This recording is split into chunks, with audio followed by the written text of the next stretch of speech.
नमस्कार मित्रांनो, 19 जुलै प्रोमध्ये आदित्यने सांगितल्याप्रमाणे प्रीतू आणि हरीश गुरुजींना घेऊन येतात, पण प्रीतू मात्र प्रियाकडे निघून जातो. आता पारूच्या एका बाजूला हरीश असतो तर दुसऱ्या बाजूला आदित्य. ते पूजेचं ताट गुरुजींकडे देतात. गुरुजी पूजा करत असतात तेवढ्यात हरीशचा फोन वाजतो.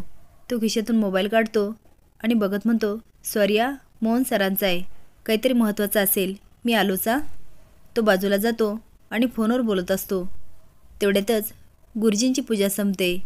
ते आता प्रसाद आदित्य आणि पारूला देतात आणि आशीर्वाद देतात. सदा सौभाग्यवती भव, तुमचा जोडा अनंत काळापर्यंत टिकून राहील. हे ऐकल्यानंतर आदित्य पारूकडे बघायला लागतो आणि पारू आदित्यकडे, कारण आतापर्यंत दोघांनी त्यांना हाच आशीर्वाद दिलेला असतो. आता मात्र आदित्याला वेगळीच जाणीव होते आणि तो पारूकडं एकसारखा बघत राहतो.